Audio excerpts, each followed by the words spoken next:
Bonjour tout le monde! Salut à tous! Alors, on se retrouve aujourd'hui pour une vidéo. Alors, à mon avis, c'est peut-être la dernière fois où on aura un aussi joli soleil. Ça se En tout cas, on va en rafraîchit, hein. profiter. Et on va faire une vidéo pour répondre à vos questions spirituelles. Ouais, ça va être un peu plus libre Oui. que voilà. On n'a pas choisi un sujet particulier, on a sélectionné quelques questions qui reviennent assez souvent sur l'au-delà et on y répond tout de suite. C'est parti! Alors, la première question est, ressent-on de la douleur pendant la transition? Donc, au moment où vous allez passer de vie à trépas. Ouais, c'est ça. Bah en fait, ouais, on pourrait penser que on peut ressentir de la douleur parce qu'il y a des morts, elles sont quand même particulières, hein. Oui. Mais en fait, en réalité, c'est pas la transition qui va vous faire souffrir, c'est l'avant. Mm. Par exemple, si vous souffrez d'une maladie, vous avez une mort, voilà, où vous allez, ça va prendre un petit peu de temps, etc. Oui, effectivement, vous allez souffrir, mais pas la transition. La transition, le passage de l'autre côté, au contraire, c'est une délivrance. Surtout quand on a un corps physique qui nous fait souffrir. Euh, Quand je fais des contacts défunts avec des personnes qui ont beaucoup souffert à la fin de leur vie, généralement, c'est tout l'inverse. Il y a un sentiment de liberté, de joie. Les personnes qui avaient du mal à bouger, elles peuvent se mettre à danser. En fait, c'est un vrai bonheur, c'est un vrai soulagement. Bah, je crois encore il y a 2 jours, hein, où tu as eu le cas Oui, d'une fille qui était handicapée, etc. Et je crois qu'elle s'est mise à danser. oui, C'est ouais. magique, c'est même magique, quoi, parce que on les voit, elles sont heureuses, quoi. Enfin, c'est bizarre de Oui. dire ça, mais elles sont heureuses d'être mortes, quoi. D'ailleurs, je vous en parlerai bientôt, petit spoil, de cette jeune âme avec qui j'ai eu la chance de communiquer. Et je pense qu'il va y avoir un très bel article, une très belle histoire autour de tout ça. Mais je vous en parlerai plus bientôt. Donc, pour répondre à la question, non, la mort ne fait pas mal, c'est l'avant qui peut nous Voilà. faire souffrir. Prochaine question. Nos proches assistent-ils à leurs funérailles? Eh ben, Je te laisse pour te débrouiller. moi, oui, les 3 quarts du temps, ils assistent à leurs funérailles. Oui, quand ils le font, alors parfois en partie. Il y a des personnes qui me disent qu'elles sont restées à l'extérieur, que c'était un peu bizarre de se retrouver là. Il y a des personnes qui me racontent comme quoi elles se sont dit au revoir, elles ont vraiment, comme si Hmm. elles assistaient à l'enterrement d'un ami. Mais C'est en fait, assez... si elles assistent à leurs funérailles, c'est pas pour leur corps ou quoi que ce soit, c'est justement pour être à côté de leurs proches. Oui, Enfin, en général, c'est plus dans ces sentiments-là. Leur corps physique, ils s'en foutent un peu en fait, hein. c'est de voir leurs proches, puis c'est aussi une étape du deuil pour eux, parce que même Hmm. sans parler du corps physique, c'est aussi un moment où ils vont dire au revoir à leur vie, peut-être à leurs rêves, ce qu'ils avaient prévu pour plus tard. Et c'est un moment, une étape du deuil également. Ouais, c'est ça, c'est une compréhension en fait. C'est ce qui va les aider à avancer généralement. Hmm. Donc oui, moi dans les trois, enfin toi aussi je pense, mais dans les 3 quarts du temps, ils assistent à leurs funérailles. Oui, à peu près. Donc voilà. La chose qui me fait peur dans le processus de la mort, c'est la respiration. Les gens étouffent, les derniers souffles sont si laborieux, ils paraissent horribles. Est-ce que la personne souffre? Est-ce qu'elle panique? Qu'est-ce qu'il advient en fait quand la respiration devient si difficile? Alors on rejoint un petit peu la première, mais je voudrais rajouter un petit quelque chose. Euh, la souffrance pour la souffrance sans qu'il y ait d'apprentissage ne sert à rien. Donc en fait, souvent dans les cas comme ça, l'âme, elle est déjà à côté du corps. Alors la corde d'argent relie toujours l'âme au corps, Hmm. mais par contre, l'âme va avoir un certain recul face à sa souffrance. Elle est là, mais sans être complètement là. Ouais, Donc ne vous paniquez pas par rapport à ça, parce qu'il n'y a que votre corps qui le vivra. Vous, non. c'est ça généralement les chocs violents, les accidents. L'âme peut sortir du corps pour éviter cette souffrance. Et bah, là, on voit totalement le cas de la question, hein, du coup. C'est ça. Quand je meurs, y a-t-il un chagrin d'amour? Vais-je ressentir de la tristesse ou de la perte pour ceux avec qui je ne peux pas être physiquement sur Terre? Et bah, là encore, ça va être du cas par cas, hein, j'ai envie de dire. Quand on meurt, et ben oui, on va toujours avoir notre corps émotionnel. Donc on va toujours avoir les mêmes sentiments pour les personnes qui sont restées sur Terre. Après, ça va dépendre de l'avancée de l'âme, j'ai envie de dire. C'est ça. Comment elle va l'interpréter, comment elle va le, comment dire, En fait, c'est son évolution ouais, qui le va faire que recul. son chemin va être plus ou moins rapide. Hmm. Est-ce qu'elle va lâcher prise plus ou moins rapidement?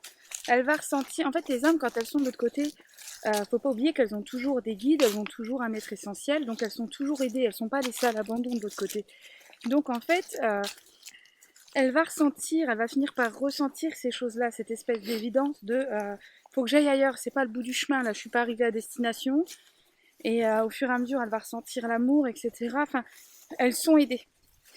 Tout comme une âme qui est très peu évoluée et qui va devenir environnante, elle va rester attachée très fortement à un proche et elle va même le nuire sans le vouloir, hein, mais Oui, elle peut parfois lui compliquer le bah quotidien. oui, c'est ça. Donc ça va dépendre de l'âme, c'est au cas par cas en fait. Prochaine question. Allez, comment une âme se libère-t-elle de ce plan terrestre? En fait, tout simplement, c'est le lâcher-prise. Mhm. C'est la continuité de ce qu'on a répondu avant. C'est vraiment le lâcher-prise. C'est ce qui va faire elle va comprendre, elle va oser. Et en fait, en voyant ses proches avancer, en fait, elle va avancer dans son deuil, tout comme vous le faites. Nous, on arrive, on avance dans notre deuil et on continue d'avancer. Bah, elle, de son côté, ça va être pareil. Elle va avancer dans son deuil.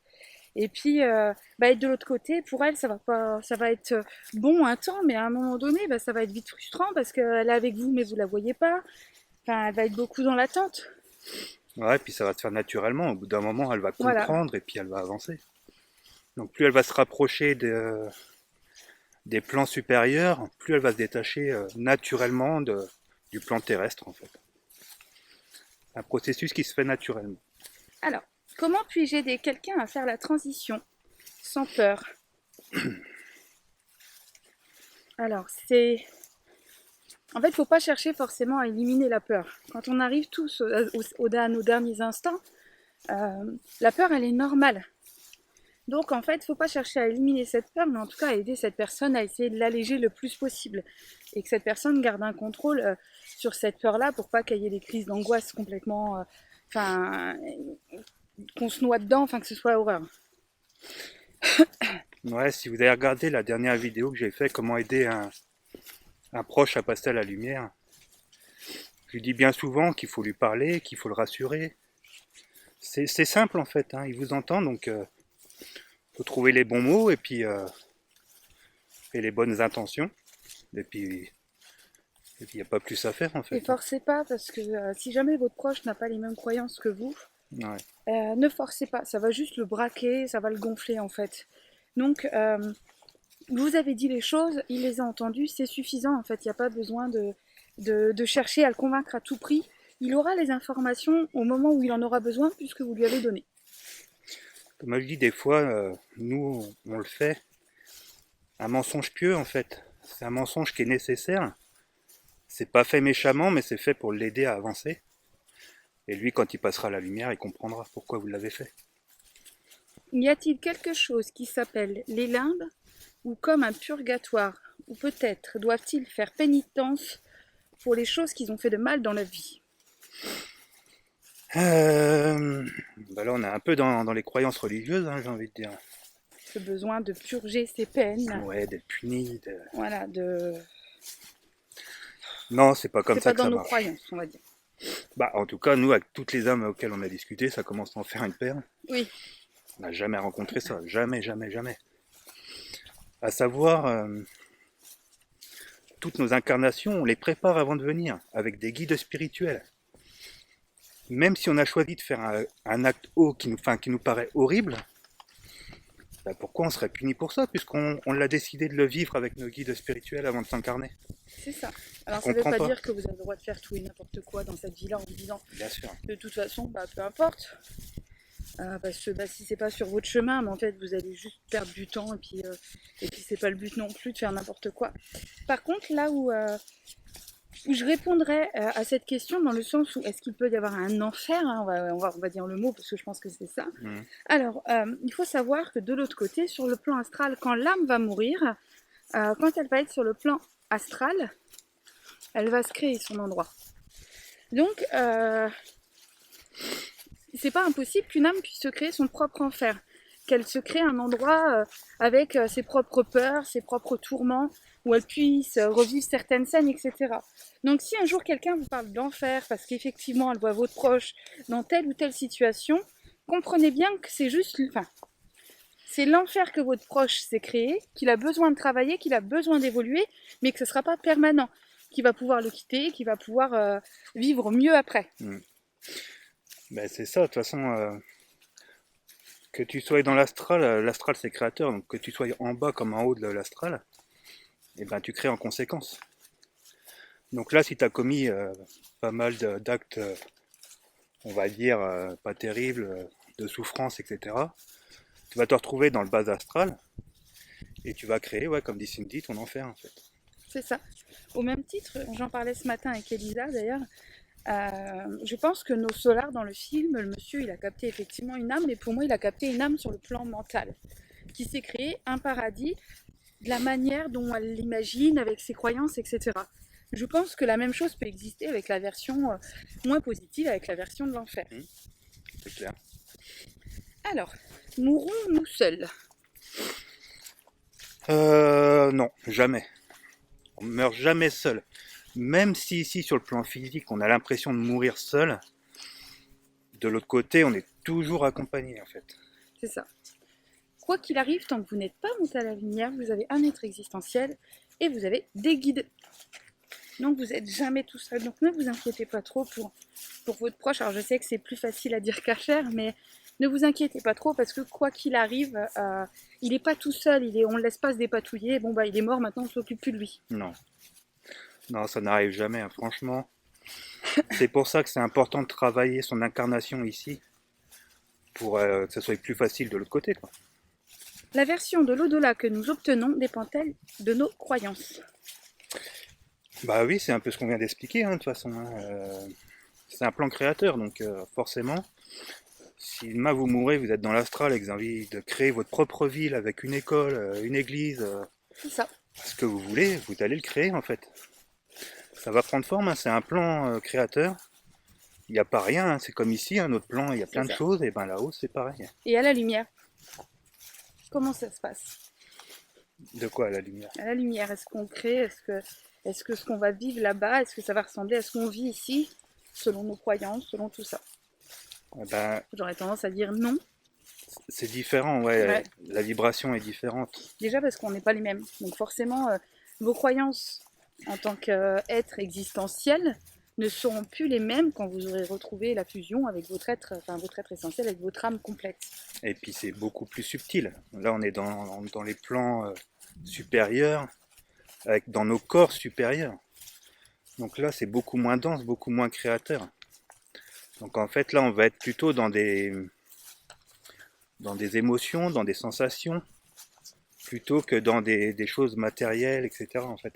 Oui, voilà, vous n'aurez pas besoin de la petite maison, vous n'aurez pas besoin forcément d'être en couple. Alors je sais que ça va titiller certains, Ouais, c'est dur. mais une fois à la lumière, par exemple quand je serai à la lumière, quand Jordan viendra me rejoindre, on sera plus comme un couple. On sera plus limité au rôle de cette vie-là. On sera deux âmes qui s'aiment en fait, Voilà. mais pas avec le rôle qu'on a actuellement. Comme ça peut être le cas avec tout le restant de notre famille en fait. C'est ça. Nos proches décédés peuvent-ils devenir nos guides spirituels? Eh ben oui. Oui, oui. Alors pour rappel, un guide spirituel est forcément un être qui s'est incarné sur Terre et qui est à la lumière. Oui. Déjà incarné sur Terre, parce que comment il peut vous guider s'il ne connaît pas ce que vous êtes en train de vivre? C'est Voilà, pas possible. Donc, il faut qu'il ait connu l'incarnation à un moment ou à un autre. Et votre proche qui est à la lumière, il peut très bien se donner comme mission de devenir votre guide spirituel le temps que ce que vous traversez soit compris et que lui, ce soit quelque chose qu'il maîtrise aussi, quoi. C'est ça.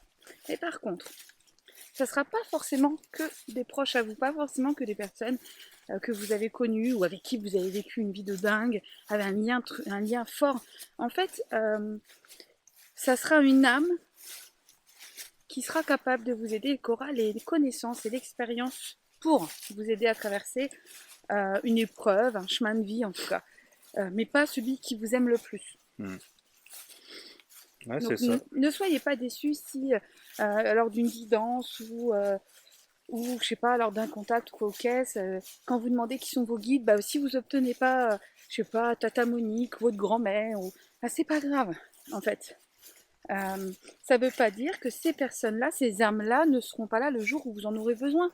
Par exemple, mon papa, je sais que il est proche de moi quand il y a besoin. C'est pas mon guide. Il n'est pas du tout mon guide. Il fait quelque chose. Il a plein de trucs à faire. Mais par contre, dans les moments où j'ai besoin, dans les moments où je vais avoir besoin de ressentir sa présence, son amour, ben, je le ressens tout le temps. Et par contre, on n'est pas en train, toutes les 5 minutes, de faire une écriture intuitive. Je ne cherche pas à ce qu'il soit mon guide. Je lâche prise en fait. Je sais qu'on me donnera les guides qui seront bons pour moi.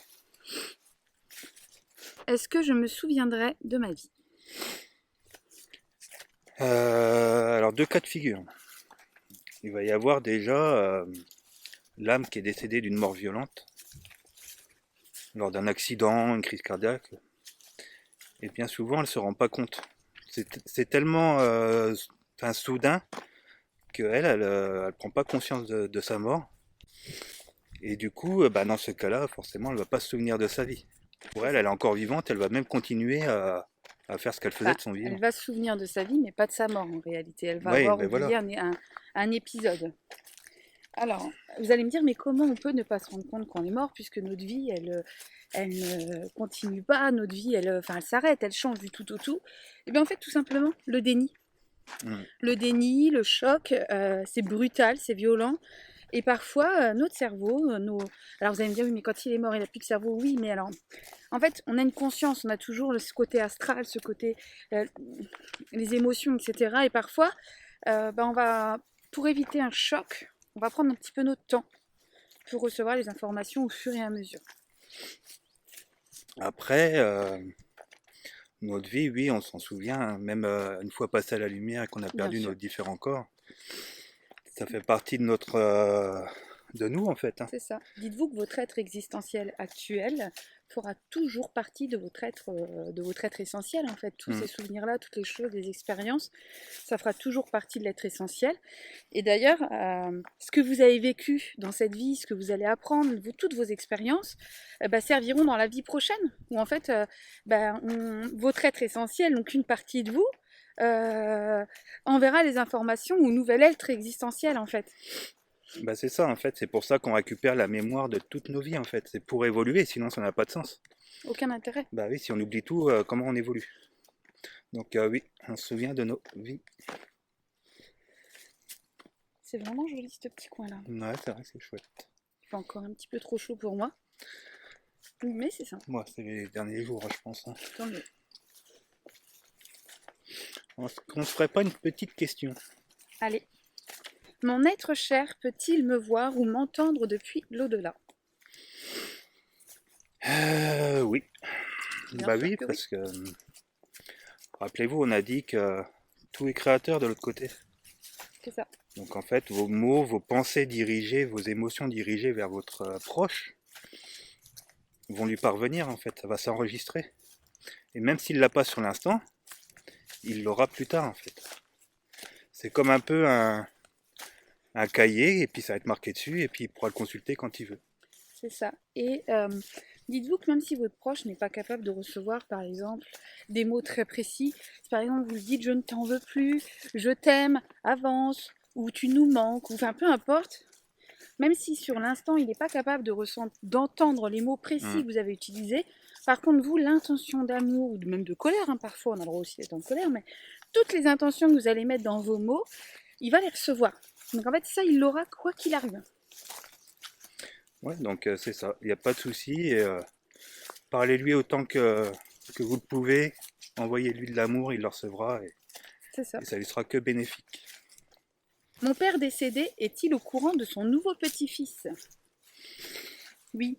Bah, alors, moi je la trouve assez marrante, je sais pas si tu le vois comme moi, mais il était certainement au courant avant vous en fait. Oui, c'est vrai. Parce que ça se trouve, ils ont préparé son incarnation tous les deux ensemble avant Oui, qu'il c'est ça. naisse. Et attends, parce que là j'ai plein de chardons. Donc oui, voilà, déjà il a pu participer à guider cette nouvelle âme pour son choix d'incarnation. Il y a plein de choses qui ont pu être faites en fait. Donc oui, il est au courant et même bien souvent avant vous. Ouais, bien souvent, les gens, ils disent, ouais, j'aurais bien voulu que mon père connaisse, ou ma mère hein, connaisse ma fille ou ma petite fille, C'est ça. etc. Mais il n'y a pas de souci, et ils le connaissent. Alors je sais bien, c'est pas pareil. Moi-même j'ai perdu mon papa et, C'est sûr, il n'y a pas et la présence j'aurais physique. adoré que mes enfants aient un grand-père digne de ce nom. Mais je sais qu'ils l'auront autrement. Ça m'empêche pas à certains moments que ça me manque. Parfois, ça va me rendre triste. Mais cette tristesse, en fait, elle dure pas. C'est ça qui est important. Bah, et puis le manque, ouais, il est surtout pour nous, mais pas pour nos enfants, puisque au final, ils l'ont jamais connu. C'est ça, Donc ils oui. ressentent pas vraiment le manque. C'est plus nous qu'allons créer cette émotion de dire, t'as dit quoi? Mais je vais me faire attaquer par une bête. Ah, Oui. faut que je sorte mon couteau suisse. Je vais hurler comme une mongole. Je vais la faire flipper. Elle va s'enfuir. Continuons-nous notre croissance spirituelle dans l'au-delà. Oui, bien évidemment. En fait, ce serait complètement idiot de ne pas la continuer. C'est l'endroit pour. Ah oui, on vient sur ce plan-là, mais tous les autres plans aussi, on apprend plein de choses. Que ça soit dans l'astral, dans le mental, ou après être passé à la C'est lumière. ça. On apprend toujours. Même un guide spirituel. Un guide spirituel apprend tous les jours. C'est ça. Quand Donc il... ne soyez... Pardon, Non, vas-y. je disais quand il vous guide à travers vos épreuves, etc., Il y en a plein. et ben c'est bénéfique aussi pour lui. Voilà, donc ne soyez jamais embêtés, ou vous dites jamais ah je le saoule, ou je lui en demande trop, ou je dois l'embêter. Non, Hmm. non, parce qu'en fait, il a choisi ce rôle-là, donc s'il n'en avait pas eu envie, personne ne peut le forcer, et il en profite, au même titre que votre être essentiel. Parfois, j'ai des gens qui me disent mais j'ai peur de l'embêter. C'est vous. En fait, votre être essentiel, c'est vraiment Bah oui. un autre morceau de votre âme. Donc, il va pas l'embêter, vous n'allez pas l'embêter. Votre évolution, c'est aussi la sienne. Donc, c'est même dommage pour lui quand vous lui demandez pas, quand vous faites pas appel à lui. Parce que lui, il est prêt à ça en fait, c'est son but. C'est ça, bah c'est pareil, hein, j'ai fait une vidéo, je vous la mettrai là au-dessus, qui s'affiche, pour comment se connecter à son moi supérieur. Alors, y a-t-il un examen de la vie après notre décès? Alors, un examen de la vie. Une revue de vie, ouais, il y a une revue de vie. Oui. Quand on va être prêt, c'est pareil, hein, on n'y est pas forcé. Et ça va être au moment où on va se retrouver devant le gardien du plan, où on va passer à la lumière, et ben on va se retrouver à revisiter un petit peu alors pas toute notre vie, mais tous les moments forts, tous les moments clés pour comprendre C'est ça. ouais, l'impact de nos actes, les conséquences qu'elles ont eues sur les autres. Et ça sera jamais dans le but de dire j'ai été nul ou là t'aurais pu mieux faire. C'est plus dans un but, c'est qu'est-ce que t'as fait de ta vie et qu'est-ce que t'en as appris. En fait, c'est ça qui est vraiment intéressant. On est le seul juge, il n'y a personne d'autre qui nous juge. Donc c'est pas, c'est justement pour comprendre de nous-mêmes la conséquence de nos actes. As-tu des connaissances et des souvenirs instantanés de toutes les vies que tu as vécues une fois que tu as traversé? Alors, oui. Puisque si je dois prendre un exemple, par exemple, moi quand je vais mourir, bon, je vais passer à la lumière, et ce jour-là, je ne serai pas Cindy. Ça sera mon âme qui sera là. Donc en fait, Cindy, l'être existentiel que je suis, aura refusionné avec mon âme, et j'aurai le souvenir de cette vie, mais j'aurai le souvenir de toutes les vies. Ouais, c'est ça, en fait, faut bien savoir que nos corps inférieurs, on les recrée à chaque fois qu'on s'incarne. On en a besoin pour venir sur le plan terrestre, par exemple. Et une fois qu'on remonte, eh ben, on doit reperdre ces corps un à un. Et en passant à la lumière, eh ben, on se retrouve dans notre corps causal. Et c'est celui qui renferme toutes nos mémoires. Donc en passant à la lumière, oui, on récupère toutes les mémoires de nos vies antérieures. Pendant combien de temps est-ce qu'on peut communiquer avec nos proches décédés? Je sais pas toi, moi j'ai envie de dire qu'il n'y a pas de règle en fait. Hein. Non, voilà, ça va être au cas par cas. On peut communiquer avec une personne qui est décédée depuis 40 ans, 50 ans, 100 ans. C'est ça. Moi, je me souviens, tu te rappelles, où j'avais fait passer tout un régiment en fait qui était coincé dans un Oui, rempart. ouais. Et ça faisait des années qu'ils étaient là. Donc il n'y a pas de temps de l'autre côté, hein. C'est ici hein, le temps. Et même une fois qu'ils sont passés à la lumière, ça va être au cas par cas. Alors, il peut y avoir déjà plusieurs raisons pour lesquelles, même si l'âme elle est là, elle va dire bah, je vais pas venir au contact. Si elle estime que soit c'est pas bon pour vous dans votre avancée du deuil, soit c'est pas forcément utile. Et puis bah, elle n'est pas toujours disponible hein, en fait. Hein, ils sont pas là de l'autre côté à nous attendre. Donc bah, parfois ils vont pas se présenter tout simplement. Mm. Alors ça veut pas dire encore une fois qu'ils vous ont oublié.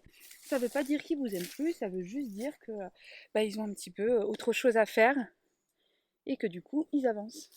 Si la personne décédée ne parlait pas français, un médium pourra-t-il encore communiquer avec elle? Bien sûr, hein, il n'y a pas de barrière de la langue non plus hein, de l'autre côté. C'est ça. Alors ça va dépendre de comment communique le médium aussi. Oui, oui. Par exemple, si le médium utilise l'écriture automatique, bah, il va écrire dans la langue du défunt. Donc s'il n'y a pas de traducteur, c'est dommage. Après, maintenant avec Google, il y a moyen de trouver des solutions. Par contre, si le médium fait de l'écriture intuitive ou si il canalise, bah, généralement en fait la traduction elle se fait encore une fois. C'est même plus vraiment du langage, c'est un partage d'énergie, un partage d'intention. Des images aussi, hein, C'est ça. des images qu'on interprète. Donc voilà, une langue, enfin, en tout cas ça m'a jamais empêché de faire un contact défunt. Alors maintenant je le ressens, j'ai appris à comprendre cette petite chose-là. Je sais pas comment le dire, mais il y a un petit truc spécial et je sais que je parle avec quelqu'un, soit qui avait un fort accent et qui parlait pas très bien français, soit quelqu'un qui parlait pas du tout français. Mais d'ailleurs, moi, je t'ai déjà vu choper l'accent de la personne Oui, pendant alors que tu sur le communiquais. oui, c'est vrai. Et du coup, des fois, je m'excuse parce que je me dis, j'espère que les gens vont pas croire que je me moque. Mais maintenant, voilà, je leur explique et les gens souvent en rient. Et puis, c'est souvent même une manière pour eux de. C'est une preuve en plus que Hmm. c'est bien leur proche. Donc, généralement, ils me le reprochent pas. Qu'en est-il du suicide? Alors, ça, c'est un sujet qui fait débat. Ouais, c'est un gros sujet. Alors, c'est un gros sujet et pourtant, la réponse va être très simple. Le suicide, bah, c'est pas dramatique. L'âme ne va pas souffrir d'un parcours plus compliqué de l'autre côté. C'est comme pour toutes les autres âmes, c'est du cas par cas. Alors, il n'y a pas de j'ai renoncé à mon contrat d'incarnation, etc. Tout ça, pour moi, c'est des bêtises. C'est des conneries. Pourquoi? Parce que quoi qu'il arrive, on ne suit jamais le plan comme il était prévu à la base. Personne ne suit le plan à la lettre parfaitement. Pourquoi? Parce que bah, une fois ici, on a nos émotions, on a nos peurs, on a nos craintes, on est en mode être existentiel. Et bah, c'est prévu de l'autre côté, ils le comprennent et ils l'acceptent. Donc ils ne vont pas nous punir parce qu'un jour on a décidé de faire autrement et qu'on a paniqué. Le suicide en fait partie. Le suicide, ça, pour moi, ça reste une expérience qu'on doit vivre, en fait. C'est ça. Pour connaître une expérience, il faut l'avoir vécue. Donc, forcément, on y passera tous par là. C'est ça. Après, est-ce qu'on va revenir pour revivre là où on a échoué? Non. Non, on Bah a non, le parce que choix. c'est pas un échec en fait.